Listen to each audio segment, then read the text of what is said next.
Hey everyone, and welcome to episode 302 of your Tick Bootcamp podcast. The title of today's interview is Balance is Key, an interview with Rosmeyris Estrella. My name is Richard Johansson. And I'm Matt Sabatello. Folks, this is a really interesting interview with a young lady who is a fitness professional, and she gained her passion for fitness and nutrition as a result of being an Uber mom who has a child with a disability that requires her to be very careful with her diet and very careful with her exercise in order to be healthy. And one of the things that happened with Rose in this journey of hers was that she actually became a little too extreme in using exercise more for appearance than for serving her and the way that she feels. And at the same time she was engaging in that exercise passion, she moved from a city to a rural community that was a tick endemic community, and she got bitten by a tick. And this combination of her increasing the threat of getting Lyme disease by moving into a tick endemic community and her making herself vulnerable as a result of not just the stresses of moving, but the physical stresses of engaging in HIIT exercise, put her in a position where she became chronically ill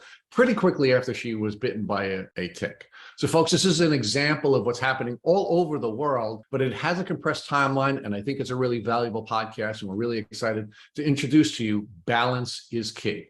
Hello, Rose, and welcome to the Tick Bootcamp podcast. Hello. So we're really excited to have you on the podcast for a lot of different reasons, and I should share with our listeners that you and I have a lot in common. We both have connections to the Bronx. You spent most of your childhood in the Bronx, and I was born in the Bronx, and we also have connections to the state of Pennsylvania. In fact, the community that you're now living in, which is Stroudsburg, Pennsylvania. So talk to folks about what your journey was like to Pennsylvania. Where were you born, and what was it like to grow up in the Bronx, New York? Yes, I was born in the Dominican Republic, and then I came to the Bronx when I was 11 years old. And I grew up in there with my parents. I went to school, college, and everything in there. And then when I got married, I still live in the Bronx for a few more years. And then recently, 4 years ago, my husband bought a house here in PA, Stroudsburg area. To me, since I was from the Dominican Republic, moving to Stroudsburg wasn't like a big change because I'm not a city person. Like, I never liked the noise of the Bronx. Like, I didn't like the city stuff. So like when I moved over here, for me, it wasn't like a big change. It was like I feel like I always belong here because I love nature. And it's, later we're going to talk about how like you love nature, but then you are now kind of afraid of nature. So it was like very traumatic. But yes, like I love how quiet it is, how you wake up and you only hear the birds. And I just love it here. Well, congratulations, and I'm happy you finally found a place where you have the kind of environment that is causing you to be healthy and happy. But there is a little but to that story, but we'll get there in a minute. So talk to us about what it was like to grow up in the Dominican Republic. What was the DR like during your childhood? It was the best, so much that I always pray to God that I get to like move back there before I go to heaven. Because it was just like perfect. I don't remember any trauma as a child, like any sad stuff. It was just like so perfect. You grew up in your backyard, you play with mud, you have animals, nature, river. Like where I'm from, we have like a lot of it's very touristic there. So we have like a lot of beaches, like so beautiful, the river, like everything's so close by. You don't have to like drive long hours. So trees like mango, avocado. I love avocado. So I would just go in the back and get like avocado, mango, fresh, things. And that's what I want to do, like move back and have a farm and like grow my own things. So Rose, you had this very, it was almost like a paradise existence when you were living in the Dominican Republic. And I'm wondering whether or not part of that paradise was baseball. Baseball is one of the most powerful exports from the Dominican Republic. So was baseball a big part of your life? So actually, I remember when, I don't know if you know about like las águilas ibaeñas, like there's this big thing like in the Dominican Republic when they playing like the people from the capital and the people from like the countryside. So I remember like my grandma would used to put on and tell us like, oh, you are from this side, and we would just be like, ah, yeah, okay, but I like it wasn't like something, like that I enjoy or love. But I have cousins and brothers that they actually play baseball and they really like. So now I'll stop teasing you about baseball a little bit and now talk to you about what it was like to be a child in the Dominican Republic and spending so much time out in nature. Were there any dangers that you had to be aware of? Were you concerned about snakes? Were you concerned about any types of animals? And I guess most importantly, were you concerned about ticks when you were a child in the Dominican Republic? Actually, no. There were no such things as being concerned about anything over there. Only one thing, tarantulas. Oh, Okay. So, yeah. so tarantulas were a problem for you. So you had these big spiders that you were concerned about, right? And so you were generally aware of tarantulas, but other than that, as a child in the Dominican Republic, where you were living in paradise and taking mangoes off the tree and living in close proximity to the beach, you just had nothing to worry about. Yes, nothing. Actually, I mean, we grew up with mosquito biting us, so that wasn't anything either. And you said ticks. There was no such things as ticks as far as I, can remember. Okay, so now let's talk about immigrating to the U.S. and ultimately moving to the borough of the Bronx, the only borough in New York City that begins with the. What was it like for you to go from living in this very natural environment to now living in sort of a concrete jungle? Yes. It was, I don't know. I had my moments where I became like a different type of person, like more quiet, not as happy. Like you said, all of a sudden coming into the cold. I remember when I came, there was a big, huge snowstorm where we actually had like an accident in the airplane. I just remember people screaming and it was, yeah, really bad. And we had to actually land on another airplane, like emergency. And when we landed, we had to like, it wasn't like, when you go through a cabin, like to go inside. This one, we had to step outside in the snow. It was like very traumatic. And then, to come here, like you said, just to live in like 4 walls, it was big, huge difference. But, I guess we all get, accustomed to things. So I got used to it, then I started going to school, taking the yellow bus by myself and things like that. So Rose, what was the experience like when you came here to the US, and what did you start to dream and think about? Meaning, what were your goals and what were your dreams when you were growing up in the Bronx? I always wanted to be I wanted to be a model and I wanted to be an actress. So when I remember when I was in high school, I participated in like groups where we did acting things and modeling. Yeah, and that was my dream. All right, so talk to us about what you majored in college and what was your goal when you went to college? So obviously I had no idea what I wanted to do. So I went to college in this business administration. And then I ended up working in a hospital as an administrative assistant. And I worked in the hospital for many, many, many years until the hospital closed. Then I went back to school for ultrasound technician. And I graduated from that. Then I was working as ultrasound tech. Then my third child, which is now 15, at that time she was 5 years old.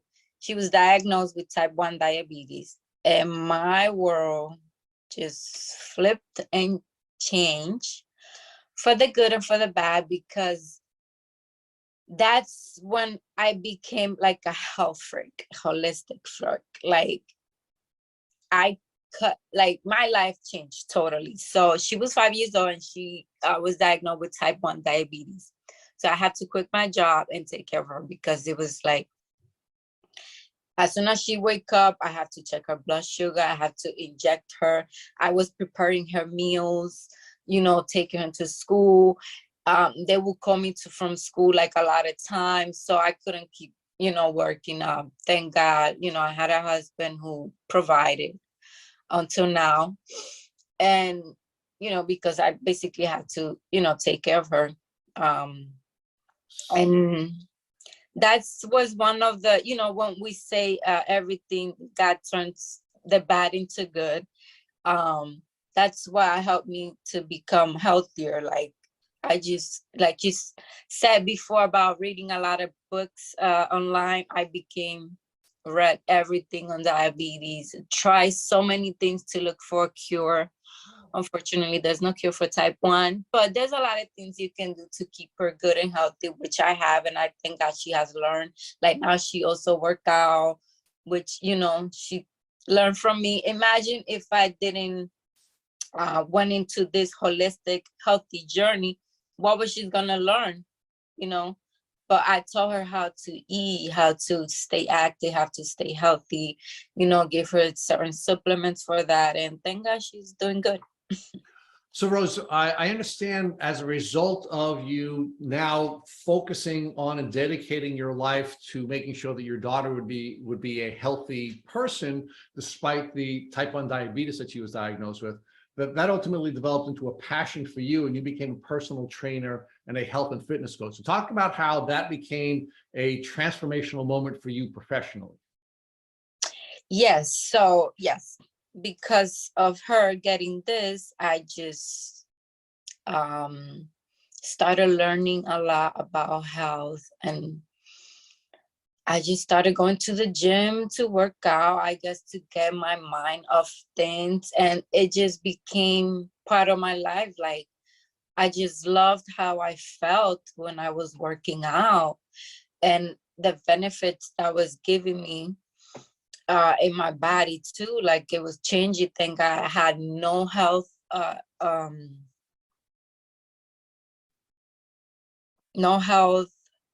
problems. I was, very healthy.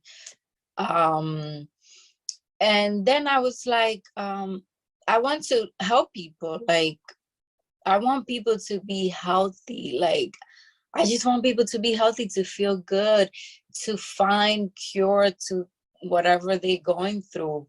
And so I started doing my,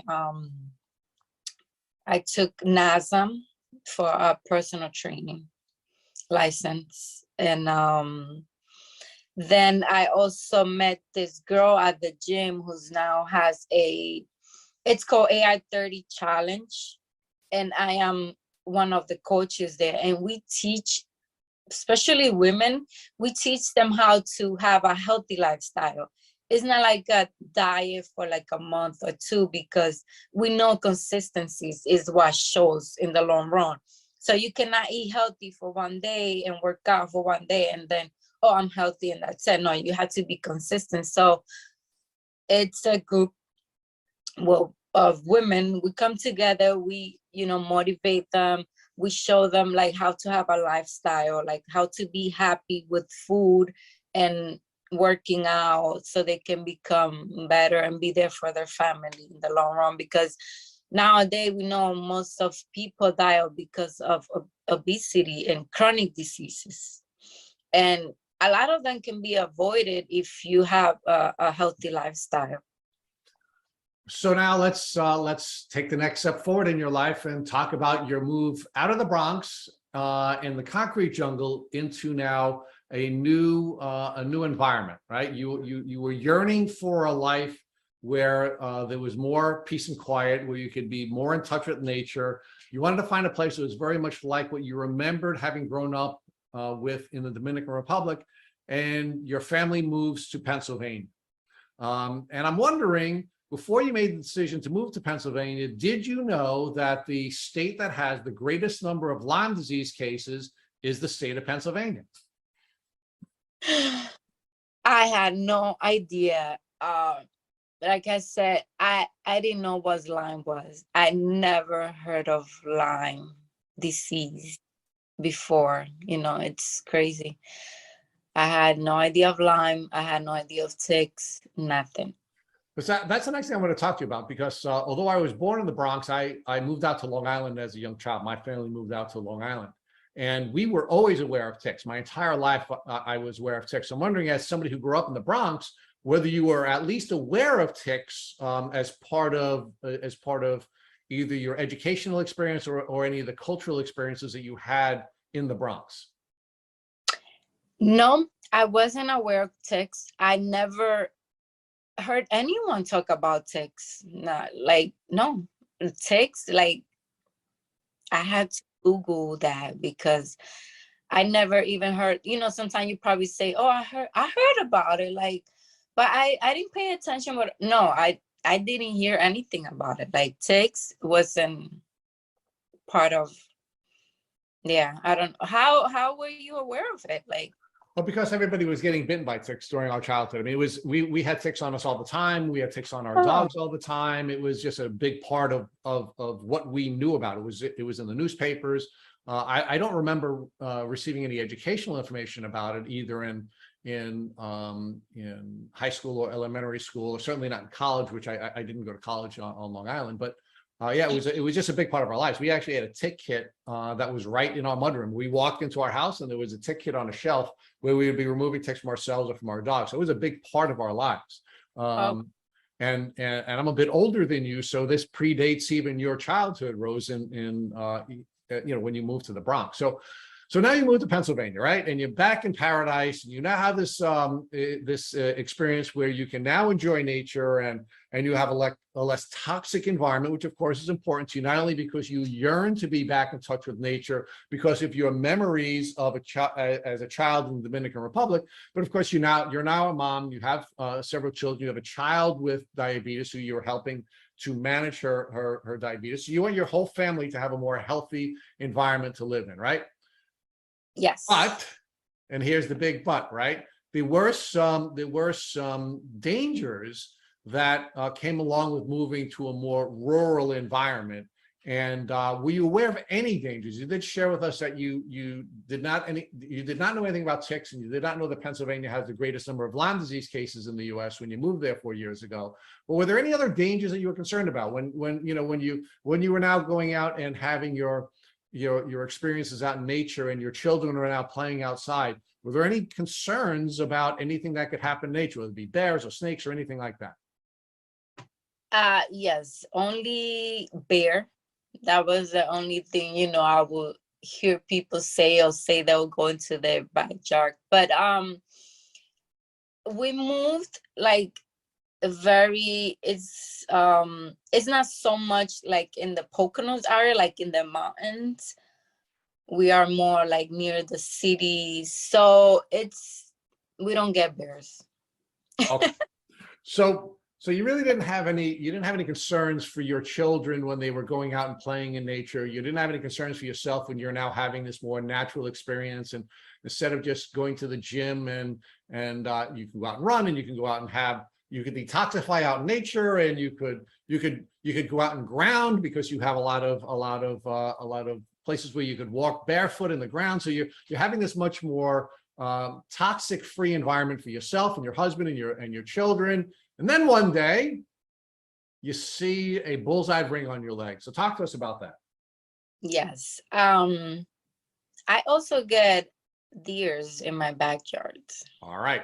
So when Yes. when you're seeing all the deer in your backyard and they're beautiful animals, I have them in my yard as well. I went running this morning and I saw a beautiful deer and a beautiful baby deer, and it was really a cool thing to see. But of course, I look at them like, oh no, you're bringing ticks into my backyard, right? So when you were seeing all the deer in your yard, anybody say to you, hey, we have a lot of deer, you got to be really careful because they bring ticks with them? Yes. No,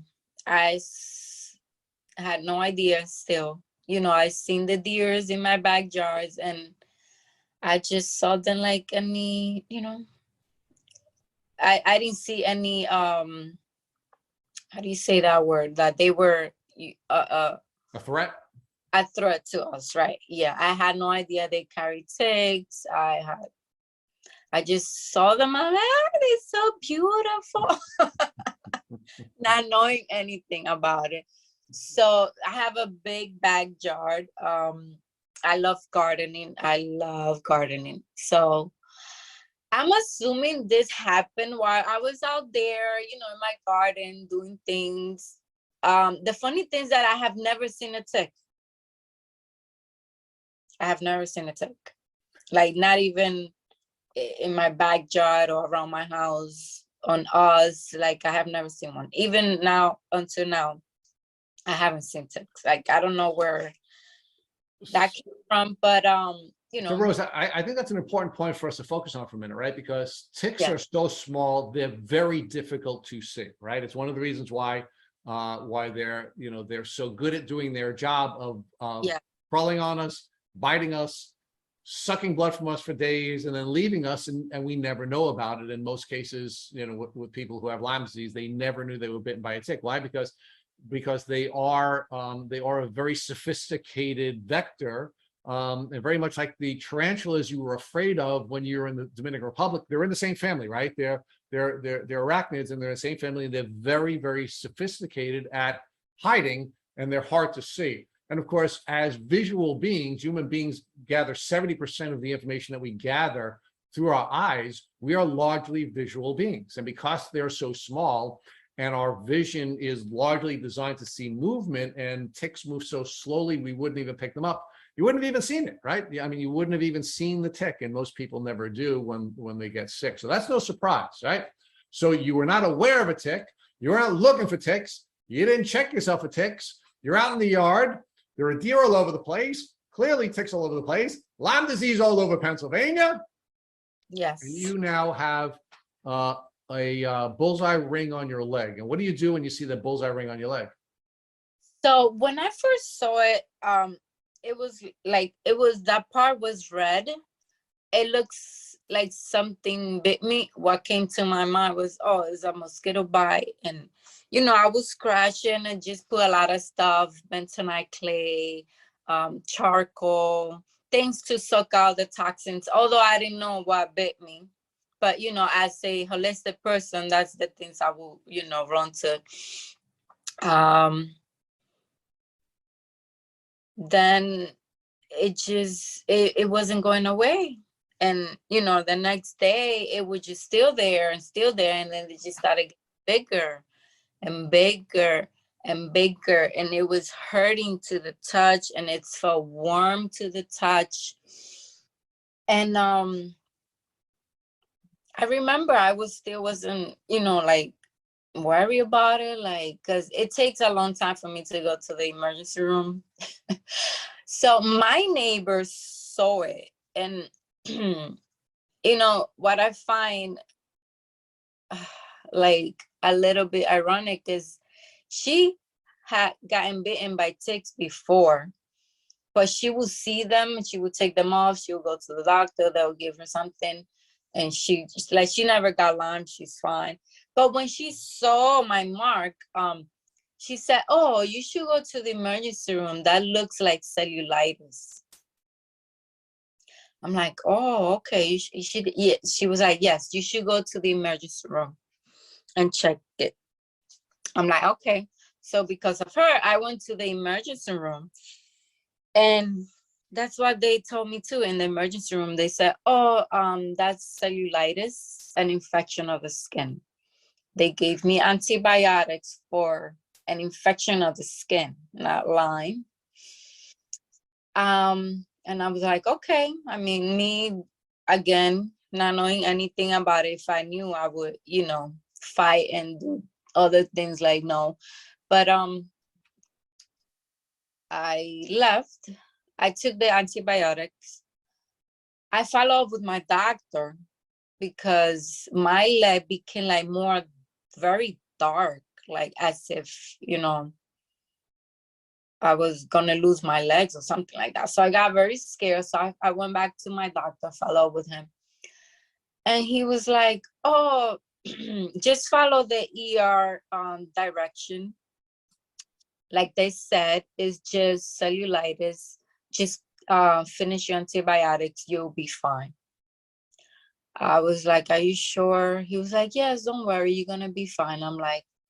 I was like, okay. So Rose, let me ask you to pause there for a second. When you went to the emergency room and they gave you antibiotics, do you know what type of antibiotics they gave you? And was it a cream or was it oral antibiotics that you were taking?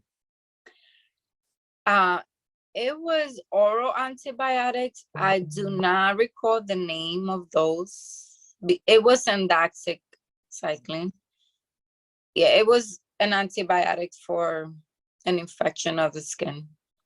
Now, did they give you any cream to put on the skin? Meaning, in many cases, what happens is when people have a rash, they'll be given a steroid-based cream. Did they give you any cream or anything like that to put on the rash?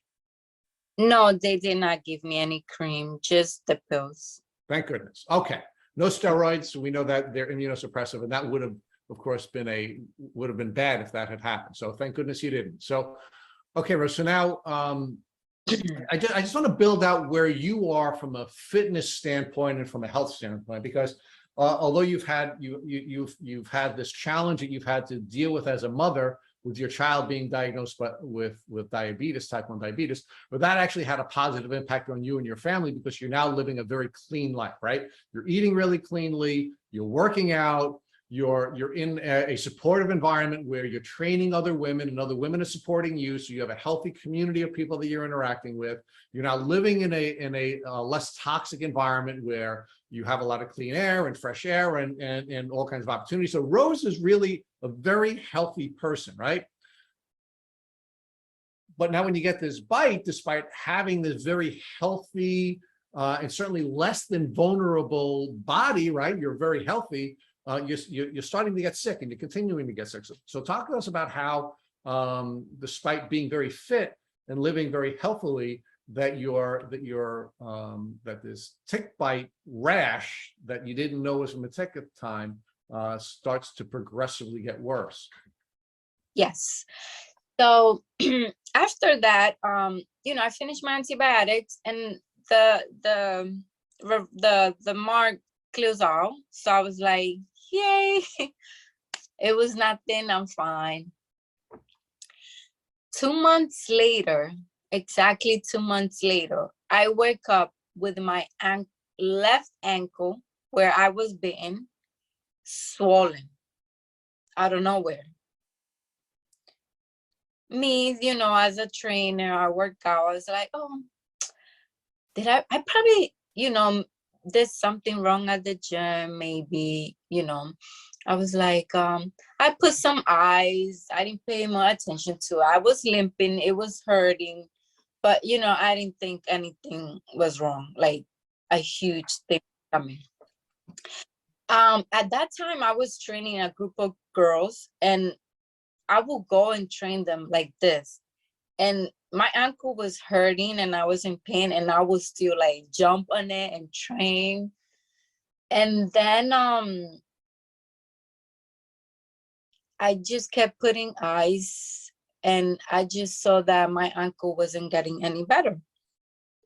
Then the pain started escalating. It was coming up my legs all the way up to my hips. So at night I would like be in pain and I would turn and turn but still I'm not thinking nothing, nothing is wrong with me. I'm like, this pain, maybe sciatica, not paying any mind to it. Then my lymph nodes in my groin area, and I'm talking all this is happening in my left leg where I was bitten. My lymph nodes on my groin area got very swollen. I was in pain every day. I was almost in bed almost every day. I would like cry. I still not going to the sick medical advisor or anything like that. There was something that would go away. Then my mom was pushing me like, oh, you are so hard-headed. You have to go to the emergency room. I'm like, Mom, they're not gonna do anything. It will go away. And she was like, no, you've been like that for a long time now. Just go. I go to the emergency room where I went when I had the mark, and they run every single test that you can think of. X-ray, MRI, blood, urine, like everything. They come back. The doctor comes back and tells me, we don't find anything wrong with you at all. And then something that surprises me, and until today, I think about it, like, why this doctor decided to do a Lyme test? I have no idea. But he was like, we don't find anything wrong, but I'm just gonna do a Lyme test and see. I was like, I'm still don't know what is Lyme. I still don't know what ticks are. I don't know anything. I was just there like, okay.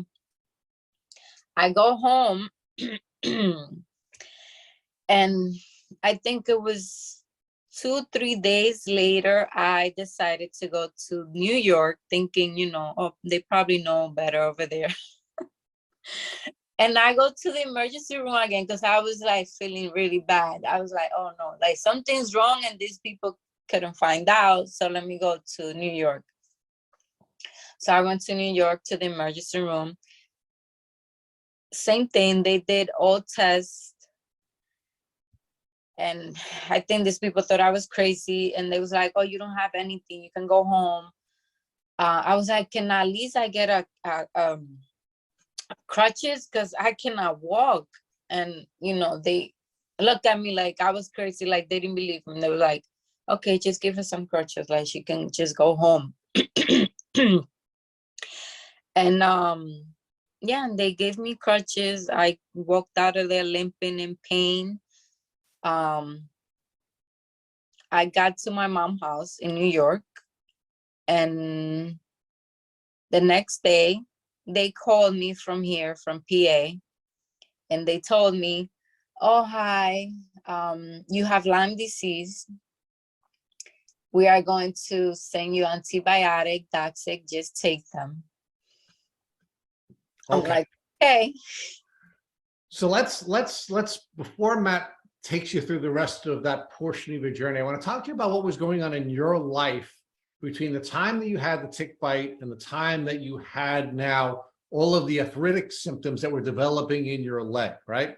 So you were very fit at that time in your life, right? And as you are now, if anybody goes on to your Instagram, they can see you're very athletic, you're very fit, you're a very healthy person.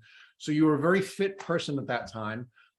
So my question is, what was going on in that window of time between the time that you were bitten and the time that you had gotten sick that may have been immunocompromising, right? Because it's pretty rare for someone to go from being acutely ill to being chronically ill unless they get bitten by many ticks, or they're living in an immunocompromising environment, like there's mold in their house, or they're living in a high mold environment, or perhaps there were stresses in your life, or, and I want to talk to you about the gym in a minute, but was anything like that going on in your life? Were there any emotional stresses or anything particularly challenging going on in your life in that window between the tick bite and the time that you became so sick?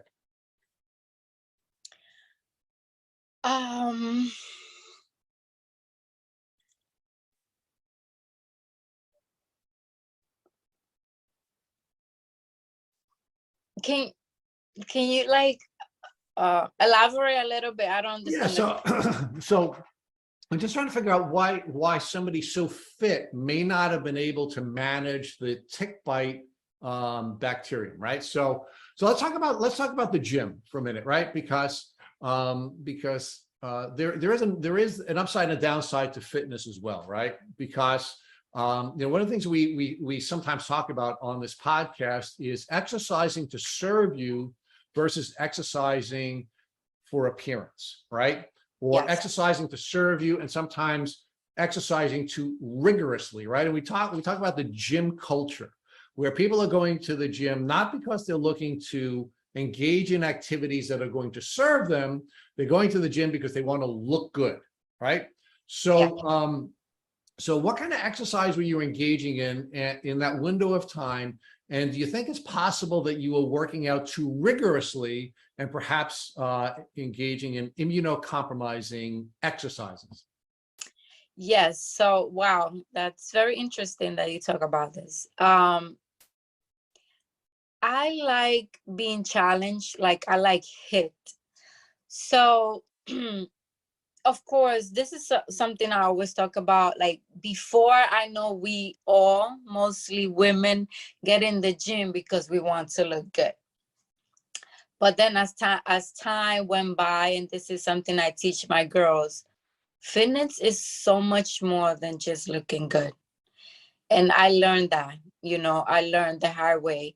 So before, I would like do crazy things, hit cardio, like I would jump, I would uh work my body, I guess, too much.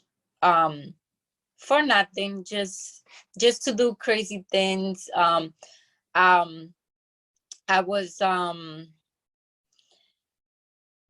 doing too much. I was a little bit more slimmer, too slim. Like I look at pictures back and I look at myself, I was too shredded, which is something that's not good for women. We need fat. It's especially for our hormones to work properly. So I think at that time, yes, when I got the Lyme, I think my body wasn't as strong as it should be on the inside, because sometimes we focus on outer strength, and outer strength doesn't mean inner strength.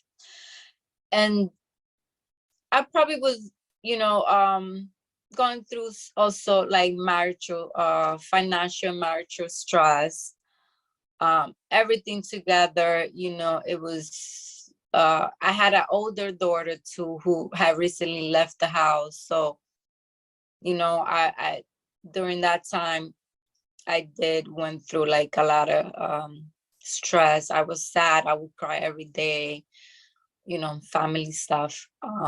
So yes, I think I am positive that stress contributes so much to our health, because I remember when I got like so sick, I decided to go back to the Dominican Republic. And when I went back there, like 2 or 3 weeks later, I was fine, because I was just stress-free, I guess. But that's something, then when I came back here, I started working more on how to manage stress, because stress is huge when we are, dealing with other sickness.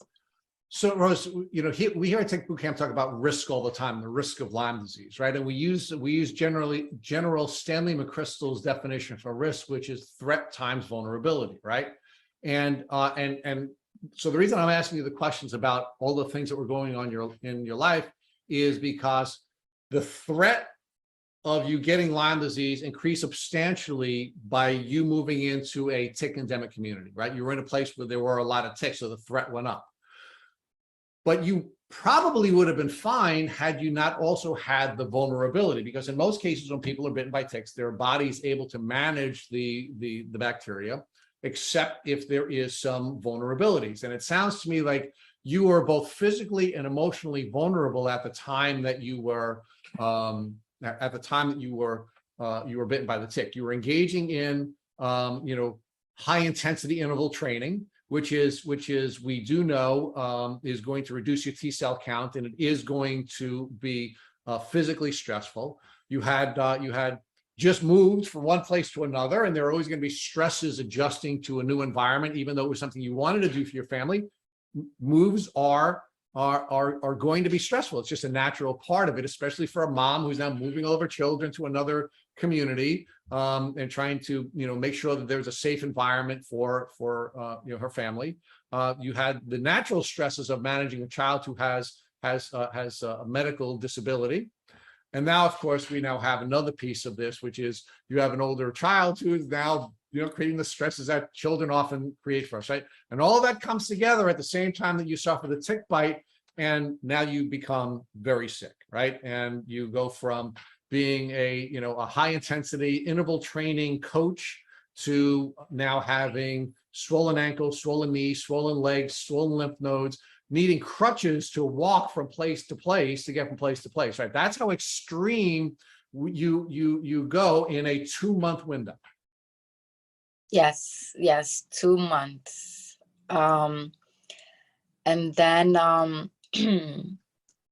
my health just started declining. I had to stop working out because the fatigue was insane. So Rose, before you go there, I just want to talk about one more thing with you, because Matt is going to take you through that part of your journey. Let's talk about now, fitness, right? I mean, you're a fitness professional, right? And you were somebody who was overly invested in a certain fitness protocol, HIIT, high intensity interval training. And one of the things we also like to talk about here on Tick Boot Camp is the inverted U, where too much of a good thing can be bad, right? Where we do something and it gives us this benefit, and then it sort of plateaus for a while, and then when we get too extreme, and again, you did admit to us that you were a little too extreme, you were a little too shredded, you were more interested in how you looked on the outside rather than you feeling the inside, and then it starts to hurt us, right? And that's why it becomes that inverted U where we're going down, right? So it's important for us to have this conversation on this podcast, because we learned from Dr. Joseph Burrascano that if you do not move, you will not heal from Lyme disease. That's one of the things that he observed very early on, and then we've seen this repeatedly since we learned that, or we were taught that by Dr. Burrascano. But of course, that movement has to have balance. It has to be movement that serves you, not movement that is too extreme. So talk to us about that as a fitness professional, and how that was unfortunately a painful lesson you had to learn on this journey. Yes. It was painful. Imagine, like you said, you are so active, and then all of a sudden it's like, okay, you need to stay still. You can't move. And the way you put it now, it just comes to my mind, like everything always happened for a reason. And, maybe it was God telling me, okay, girl, you need to slow down. And I did. I started to transform my thought into, yes, working out is good, but like you said, we can I preach this to my girls now all the time. Too much of something, even water, too much water, it's bad for you. So balance is key. And I learned, now, I work out once a week or twice, and I listen to my body. If I'm, feel sore or tired, and I'm doing better than ever. Like working out once or twice a week, low impact movement with weights, nothing crazy, no more crazy stuff, no more crazy workouts. And I just feel the difference is huge. So Rose, what I'm seeing here is you were extremely sick within a 2-month window. You were basically unable to walk. You go to the hospital and they tell you you're totally fine, go home, right? Before 1 week later, when you get the phone call about Lyme disease. And too many of us have been there. I mean, I have been there as well. You go to the hospital with debilitating symptoms. And in your case, they did blood work, they did an x-ray, they did a CAT scan, every single test they can possibly think of. And they said to you, Rose, you're okay, go home and you're going to get better. I mean, did you actually believe them? Because some of this is it messes with your mind when you have medical professionals telling you one thing that so drastically conflicts with how you feel. So how did you feel when you left the hospital? Were you doubting if you were really sick, or were you like, these guys radiates, I have to find out what's going on here? So unfortunately, I know how the health system works nowadays. It's not good. Because of my trajectory with my daughter with diabetes, I learned so much. So of course I did not believe them, and I just started doing my own search. So I'm like, okay. I left, went home, and when they told me it was Lyme, so which it was, thank God.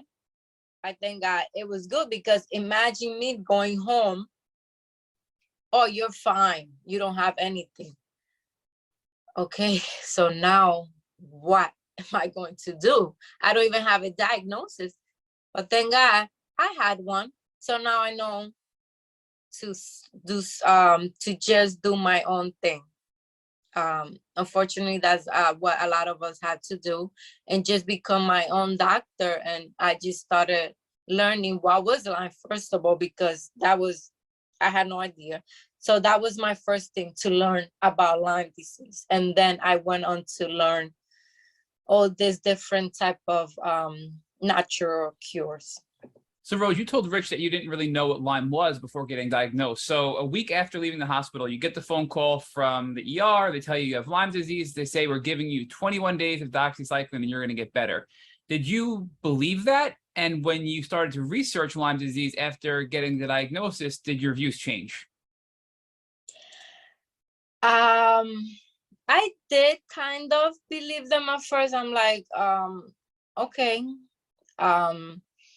But then when I started searching, I was like, oh, okay, no, this is not good. This is not gonna, this is not gonna do it. This is not gonna cut it. But, I kept, then I joined a lot of Facebook Lyme group, and a lot of people, was saying, just take the doxy, but it's not gonna be enough. They should give you more.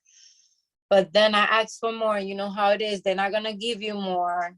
I did take them, and I did feel better when I took them for that period of time. But then I learned that it's because the bacteria produces some type of protection, and they hide during that time. And I guess that's what they did, because after I took the antibiotics, like a few days later, then I started getting sick again. And I think you were quoted as saying, shortly after being done with the antibiotics, the nightmare began, correct? And that was your experience? Yes. So you had this temporary relief. You thought, wow, maybe the doctors were right. Maybe I am better. And then in the back of your mind, you knew what you were researching and you kind of were doubting it, right? And then all of a sudden, a few days later, it hits.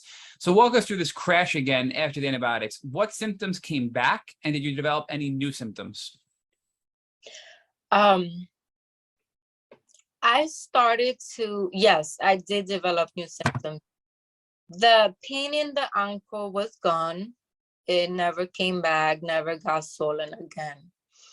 But my leg was starting to hurt again. Then I was getting this pressure behind my forehead. Then my back was hurting, like, not pain, it was like burning, like, I don't know how to explain that feeling. It's just horrible.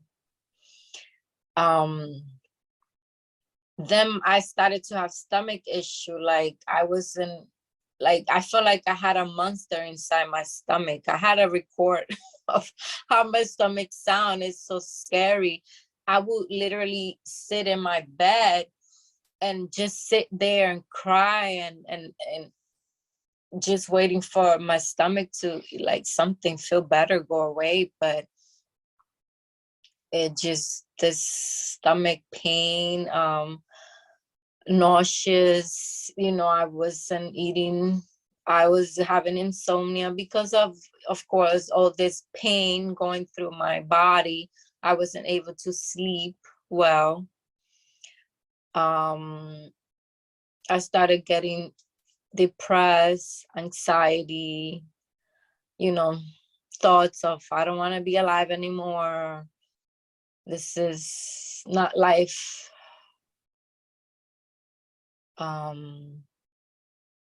Yeah, trying to see what other symptoms, but those were like the most crazy symptoms I had. Well, that's certainly a lot of symptoms, right? I mean, so you went from being this healthy, athletic person to getting your leg was hurting, it was swollen, you couldn't walk, to then developing all these new symptoms that were far more than just leg-driven symptoms, right? This is when I believe the chronic illness part of Lyme disease kicked in for you, right? Your body just couldn't take it anymore, and your immune system shut down, and all of these pathogens in your body came out and made you very, very sick, right? So what did you do? I mean, now you're this sick, it must have been scary. Did you go back to the hospital? Did you contact your doctors? I mean, the symptoms are different than what you had before with Lyme, right? With the leg pain, but it's shortly after the antibiotics. So what do you do, and what did the doctor say? Yes. I did not went back to my doctor at that time. Sorry. Because of all the things that I was learning, you know, about it. I knew that they were not going to do anything, so why waste my time going to them? Especially he felt me the first time. Like, he's a doctor, he in PA, he should have known better about that bull eyes rash. Like other doctors in New York saw it, like a friend of mine, she's a doctor over there, and she was like, oh my God, that is so clear. I don't know how he could have missed it. I was angry. I was like mad at him. I mean, until now, I haven't gone back to my doctor. I stay away from them because I felt like they were not gonna help. So I just started doing my own stuff, searching, learning, and I came across a lot of people saying to go to a Lyme disease literally, like someone. Oh, a Lyme literate medical doctor, LLMD, right? Yes, yes, to search for one doctor that specializes in Lyme. So I found one here in PA. I went to see him. They did some test with like a machine that does electrical pulses to you, and then, you know, they came up with like I have some mold, and you know, the bacteria Bartonella, a lot of like a list of things that I had, and then he came up with a regimen of herbal medicines. So for each thing that I had to buy a kit of herbal medicine to treat it. I think I did two. But I wasn't feeling any better, and it's okay because they say before you get better, you're gonna feel worse, I guess. But then I also couldn't afford it. So I had to stop. I stopped just taking all those stuff. I stopped going over there too. And then I decided to go to the Dominican Republic. Hey, Rose, before you go to the Dominican Republic, when you went to this Lyme literate doctor in Pennsylvania, and he did this testing, it sounds like, was this muscle testing? Was that the name of the testing that he did, you know? You know, what kind of test? You said he put like things on your skin, right? What was Yes. the testing like that he performed to identify that you had Bartonella in addition to Lyme disease and you had mold? You know, what was that testing he did for you? Is it a raffle machine? No. I don't think it was muscle. Like energy testing, muscle testing.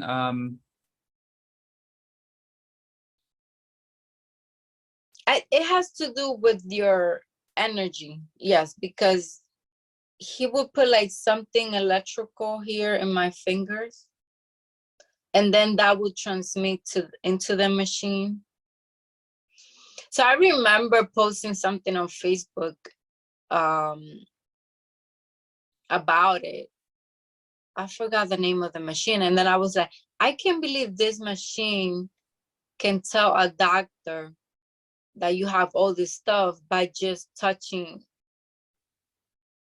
my body. In this case was my finger with an electrical thing, and then that will transfer into electricity, and if it goes up or down, whatever, it will let you know what you have. So a lot of people were like, oh yes, it works, because I was a little skeptical, like how would that, tell him so much info. Do you recall anything else that popped? It was Lyme disease, Bartonella, and mold. Were there any other things that came up positive during this test? Parasites.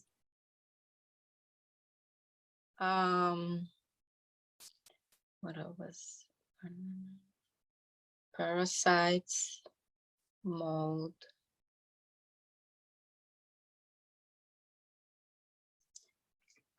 Yeah, that's all I can recall for now. And the herbal medicine he gave you for each of these, you started taking, you got a little bit worse, which was to be expected, but then you discontinued it, you stopped it because you couldn't afford it, and then you decided to go to the Dominican Republic, correct? Yes. Okay. So at this point, it sounds like you're still pretty sick, and probably more sick because of the herbs that you were on from the herxing from it.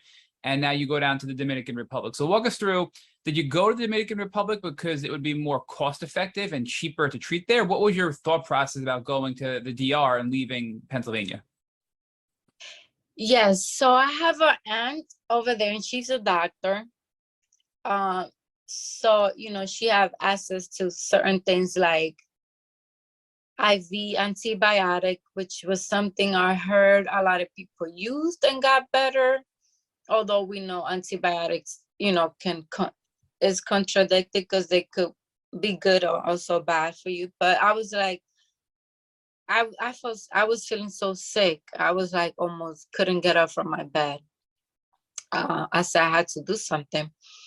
So I went to the Dominican Republic because, it was going to be, of course, cheaper. And then over here, I couldn't find anywhere where I could do like IV antibiotics.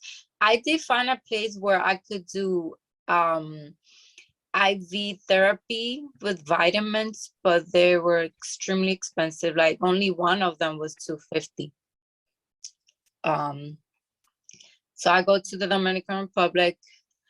My aunt, I saw one of the best doctor.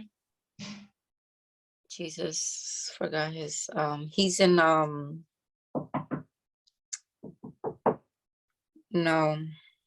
Is he in New York? No, he's in doctor in the Dominican Republic that specializes Is he like a naturopathic doctor in the DR? No. What's the name of the other doctor when we have like Lyme, they tell you to go see? Oh, infectious disease. Yes. Okay. Yes. So this is a infectious disease doctor in the Dominican Republic. He's very like famous, like top doctor, very good. So my aunt gets me an appointment with him. Same day I arrive, we just go over there. And when I tell him everything about it, he just told my aunt, okay, first check her heart to see if she will be able to tolerate the IV antibiotics. And then gave her, told me to take some pills to be able to sleep, and then some other pills to be able to control the body ache. And then he says, this is something that has no cure. So she will just have to find things to be able to manage it. Like taking pills to sleep, taking pills for pain, and things like that. I'm like, okay. So we checked my heart. My heart was in perfect condition. Thank God. It was good. So my aunt started the IV antibiotics. And 2 weeks, I came back to life. I'm like, oh, miracle, I thought. She also did IV with vitamin C and B complex IV as well. I was there for 3 weeks, and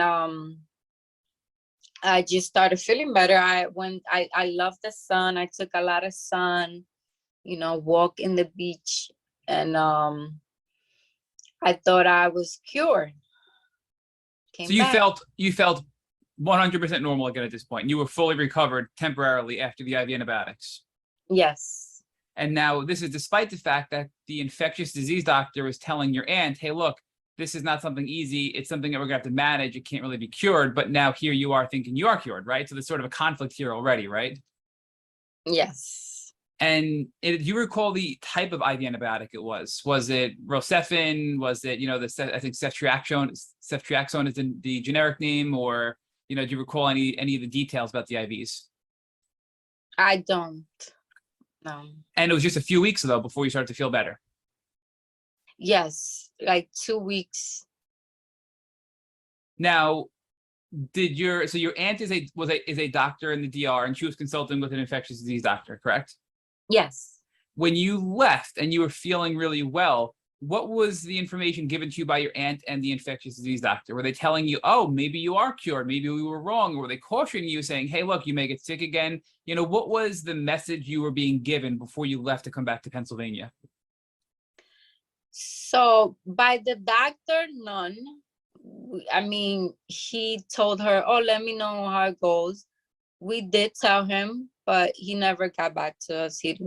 So from him, we didn't hear anything from him.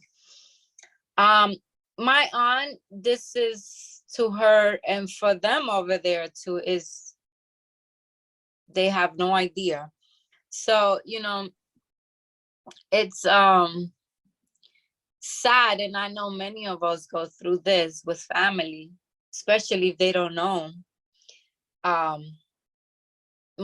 Some people in my family started saying that I was exaggerating, that I wasn't sick, that I just wanted my husband to send me here to DR, that I just wanted to come. The things I heard, it was just insane, that it was mental. Oh, you have to stop thinking about that you're sick. They will also tell me, oh, you have no faith, you don't believe in Jesus, you are healed already. You shouldn't think about that. You're healed. He healed you already. Where's your faith? And of course, all this thing will make me even more sick. So all this negative energy and people around you, friends, family, saying that it's all in your head, you're healed already, you don't have enough faith in Jesus. And all of that's taking a toll on you emotionally, which in turn is weakening your immune system, right? So it's creating mental anguish. You're now becoming stressed because you're doubting yourself. People that you love and trust are saying these negative things to you, and it's making you sicker on top of being sick with Lyme disease, Bartonella, mold illness, and parasites, correct? Yes. So you were being gaslit, essentially. Yes. So, I hate to ask the question, but you come back from the DR and you're in your mind cured, right? You're feeling better. What happens next? I mean, unfortunately, I don't think that lasts, right? Yes, no. So I lasted about 5 months that I was feeling a lot better. And then again, I must say, stress contributed to me getting like more sick again. So again, and then the winter, which I'm now like a little, because I've been feeling like 90%, but winter is coming soon. So I don't know. I hope I don't crash again. But yes, at that time when I come back from DR, 5 months, I'm doing good. Then winter is coming in. I started to getting sick again. But Rose, before winter, were you starting to engage in the same activities as before you were sick? Meaning, were you over exercising again? Were you overexerting yourself? Were you putting a lot of stress on your body and on your mind? Were you doing things that you think, now looking back, were potentially unhealthy and contributed to the symptoms returning? Yes, since I thought I was cured and I was fine, I went back to the gym and I was, working out again a little bit too much. And yeah, because I thought I was fine.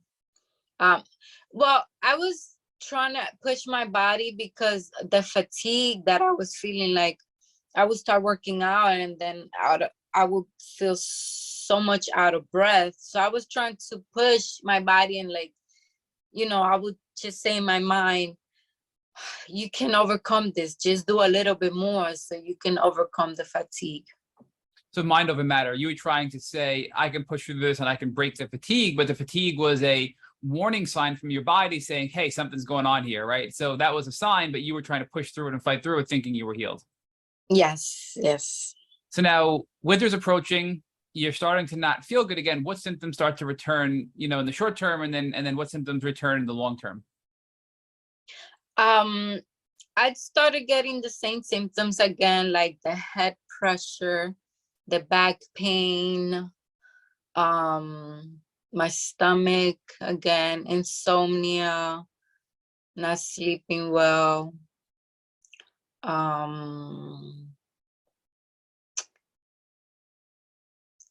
Yeah, just same symptoms. Rose, give us just sort of a timeline here. So, right, so you were 39 when you first got bit and diagnosed. How long ago was that when you were first bit? How many years ago was that? 2 years. Okay, so that was 2 years ago. So now when we're talking about the winter, are we talking about this last winter that just passed, or the winter of 2021 into 2022? Is that what the winter we're talking about?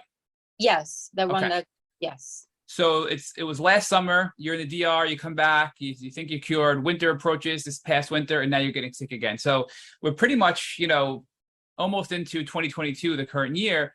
When you get sick again, it sounds like, knowing you, if I had to guess, you did not go to a doctor, but you went to Dr. Google again, which has, a ton of great information, and consulting other people on social media that have Lyme disease.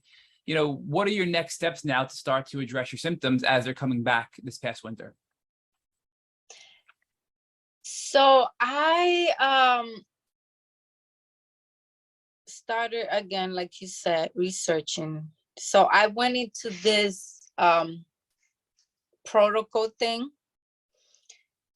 I started doing coffee enemas. I started to drink this doctor from Venezuela that I found on Instagram that a friend referred me to. So I found a protocol he has for parasites, which is raw carrots juice, juicing raw carrots, cold press, and drinking that with 5 drops of oil of oregano. So 8-ounce cup carrot juice with 5 drops of oil of oregano on an empty stomach every morning. After that, I would do coffee enemas. Then I was doing sauna, red light therapy.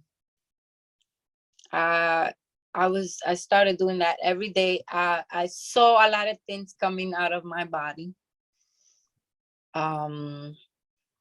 Weird stuff. Then I started to feel a little bit better, but then I also decided to go back to the Dominican Republic again. And this is over the winter, or are we now? This was back in March Of this year. Yes. Okay. So you were doing some stuff over the winter. You were doing parasite cleanses. You were doing some coffee enemas. You felt a little bit better. You were passing all kinds of weird stuff, and you're like, all right, I'm going to go back to the DR because I'm really not making the progress I want to make. And that was March, correct? Yes, in March. Okay. So now when you go back to the DR, what are you doing there differently now this time? Yes. So I went back and I was there for 2 months. But this time I was like, I'm not doing IV antibiotics. I started to do the vitamin C and the B complex IV still. And then I was introduced to chlorine dioxide. And I started doing that therapy there. And then since then I came back and I have been fine. Rose, what is chlorine dioxide? So I guess, first of all, what is it? And second, how do you administer it? How do you take that treatment? Oh, so I should have. No, you're good. Even if you could just describe for us how how you take it, just so our listeners know, like, is it oral? Is it IV? Is it an enema? Chlorine dioxide. It's not like the Clorox that we clean with. It has nothing to do with that type of chlorine dioxide. This is a one of those natural cures that are out there that a lot of people don't know and kind of be afraid of by hearing the name. But I was like, I have nothing to lose. I need to do something. And it's this thing will either kill me or cure me. So it's something, it comes in a bottle, plastic bottle. It's very yellow. And the way it's taken, you get 1 liter of water. And then you're gonna get 20 ml of the chlorine dioxide, and you're gonna put that little cup into the 1 liter of water. And then you're gonna drink that during the day. You can turn it into 8 part or 10 parts. You divide them. I did mine, I was taking it into 8 parts. So I wake up, I'll take it, then I'll wait 1 hour to take the other water. This you take every hour. If you eat, you have to wait 1 hour, because this only works, why if you eat something, especially something high in antioxidants like orange or lime, it will stop the Jesus.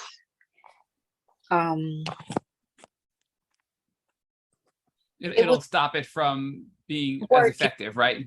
Your body, yes. So they tell you not to take any of those things during. And if you are, to wait 1 hour and then you continue taking that. So I was doing that like every day. And then I also did it through enema, because they also said you could do that through enema. So it was 1 liter of water and then 10 ml of the chlorine dioxide, and I would put that into my enema bag. And I was doing that too because I just wanted to get faster results, and that's one of the way to get faster results, because they say it goes straight into your liver. And it sounds like this was your game changer, correct? Yes. So is it also called chlorine dioxide? Because I'm just kind of doing some Googling here as we're talking. So I think you called it Clorox dioxide. Is it also called chlorine dioxide, or is that something else? Do you know? I'll tell you right now. Chlorine. Yeah, I found some hits on chlorine dioxide with Lyme disease, but I just don't know if that's a different treatment or if it's just another name for it. CBS. B as in boy, CBS. CBS. That's the how do you say that? The abbreviation that most of them use, CBS. Gotcha. So is that C as in Charlie, B as in boy, S? CBS. as in Charlie, D as in David, and S. Okay, gotcha. I misheard. So D. Thank you. CDS. My bad on that one. So how quickly did you start to feel better, Rose, after starting this Clorox dioxide or the CDS? Yes, so that was like 3 weeks. 3 weeks later, I just, well, one thing you need to be aware of is how they call, first, when you start taking this, you're going to get detox. Like a Herxheimer reaction, so you feel really, really bad almost? Yes. So Okay. having like, yes, I was having migraines. A lot of people get like a lot more symptoms, but I guess my body wasn't as toxic. I think the more toxic your body is, the more, worse symptoms you might get. I was having pain at the bottom of my feet and migraine headaches, but then they went away too. So this was in March. It took a few weeks for you to get better. When did you stop taking it?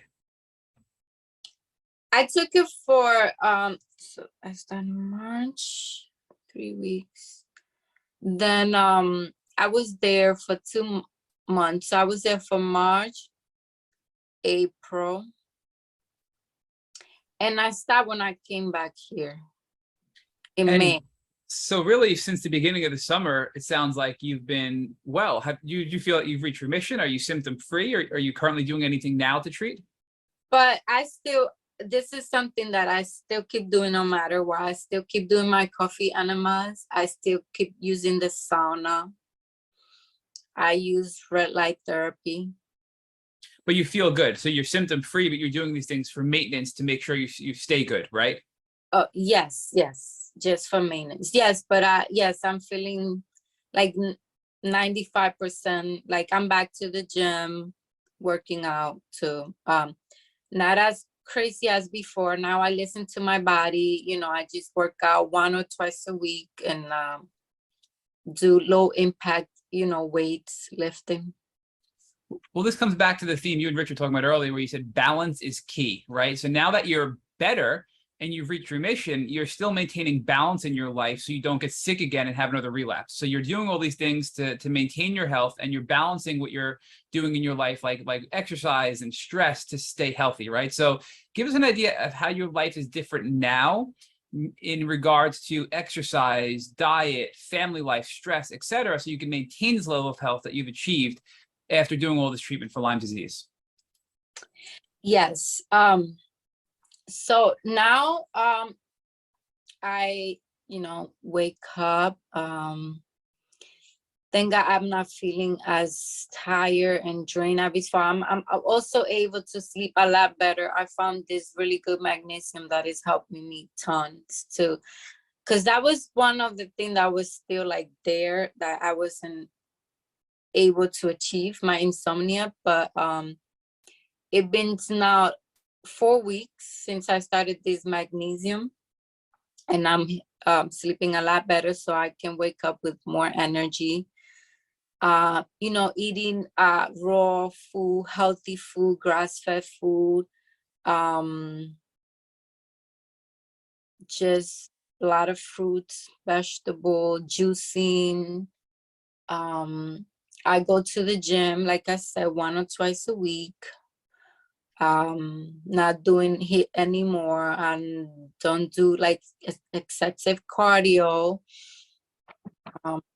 I'm just listening to my body, trying to manage stress,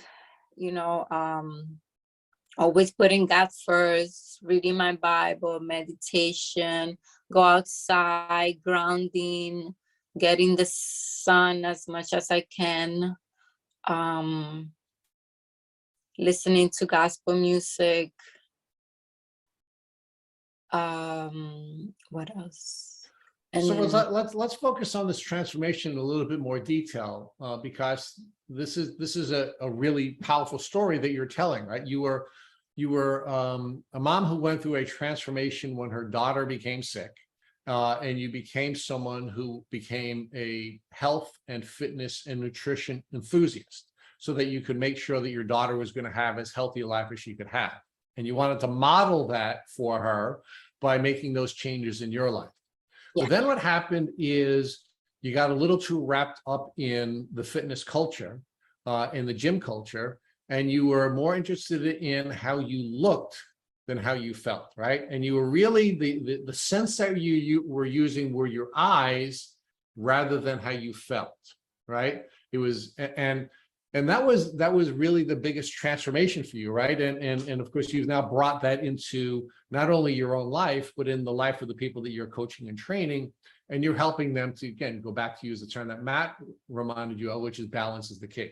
That you got into balance, and now you're coaching people and helping people to make sure that their lives are in balance as well. Yes, definitely. That's something that I talked to about in our program, fitness program, is how important balance is. And like I also mentioned before, we have to be consistent in things. So if you want to become healthier, you start a protocol, you start a meal plan, you start a workout plan. You have to be consistent with that. You cannot just do it for a week or two and then expect your life, to change automatically. So for me, I guess, like a lot of people say when they get cancer, that cancer is not a disease. It's actually your body telling you there's something wrong. Do something. It's your body crying for help. So I kind of see this whole Lyme situation happening with me as, and it could be also with any of us, is our body telling us something it's not right. Because like you said, a lot of people are, get bitten and their body is able to fight the disease really well, and then some of us don't. So for me, it was probably that I was overworking myself, trying to achieve this body image that we all get, spam in IG, and is not realistic. Especially those people that we see with this type of body, they do it to compete. And what they go through, it's very extreme and it's not sustainable. So they do it for, a few weeks to go into competition, but then they go back to their normal life because it's not sustainable. So something that we teach in our fitness program, it's something sustainable, something, a lifestyle that you can, do it automatically. Wake up, you eat healthy. Of course, balance. I'm not going to tell you that, maybe once a month you go out to eat, or you eat, pizza and ice cream, but don't do it every day. Because like I said before, what you do consistently, if you eat outside, if you eat back consistently, then it's going to show in your body. But if you maintain a lifestyle, you want to be healthy, until whatever years you have left to live. And that's really important. And another thing is we should focus. And, after having Lyme, I focus so much on feeling healthy and being healthy than just having a nice body. Because what's the point of having a nice body but feeling sick, not feeling energized, and not thriving? Like, there's no point to that. So I work out now. I work out to have strong heart, to have strong bones when I get older, to have good stamina, to feel energized, to feel healthy, to feel good. That's what I focus on now. So now let's talk about the last thing we talk about with everyone on the Think Bootcamp podcast. You're a mom. You have several children who I know are Four. the apple of your eye, and we have the same number of children. Another one of the things you and I have in common as parents of four children. So I'm going to pick out one of your children. If one of your children came walking into the room where you're sitting right now, right after the podcast, after they'd been in your backyard, looking at nature and enjoying the deer, but came in with a tick biting them, what would you do so that they wouldn't have to go on the same journey that you've been on? Jesus, I'm not gonna lie. I would totally panic and think, the worst. Like, I mean, just right now, like just thinking about it and imagine that situation is like, oh Lord. But I now have a tick removal thing that I didn't have before. So first thing I would do, I will remove the tick, I'll put it in a bag, and I'll send it to a lab to be tested. Meanwhile, I will give them, I will put them on a protocol. I will start coffee enema. I will start giving them oil of oregano in orange juice. Kids can also take chloride dioxide, so I would definitely start giving them that, because that's something that can kill a lot of bacteria in the body. And that's pretty much what I would do, and wait for the results and just pretty much do what I do. All right. Rose, we can't thank you enough for taking time out of your really busy schedule, a busy fitness professional and mother of four. Thank you so much for sharing your beautiful story with those of us here at Tick Boot Camp. Thank you. And I really, really hope this can help someone out there, like really. And if you have any questions, please do not hesitate. You can contact me and I can guide you through whatever question you have. Thank you for listening to the Tick Boot Camp interview with our guest, Rosmeyris Estrella. To our listeners, we have a call to action. First, if you'd like to learn more about Rose, please visit our Instagram page at r_ESTRELLA_. Second, if you enjoyed this episode of our Tick Boot Camp podcast, please share it with your friends by using the social media buttons you see at the bottom of our post. Third, Tick Boot Camp has created a Tick Bite Blueprint that has been inspired by the information that has been provided to us by past podcast guests. We urge you to visit our website at tickbootcamp.com to view our blueprint. Please note we'd appreciate any input or any improvements you would like to share with us. Fourth, don't forget to subscribe to this podcast on Apple Podcasts, Google Podcasts, or Spotify to get your automatic episode updates of our Tick Boot Camp podcast. And finally, we thank your community for your comments on our past podcast episodes. Please take a minute to leave us an honest review on Apple Podcasts, on Instagram, or on our website. We make it a point to read every single one of the reviews you're kind enough to leave us. Thank you, as always, for listening.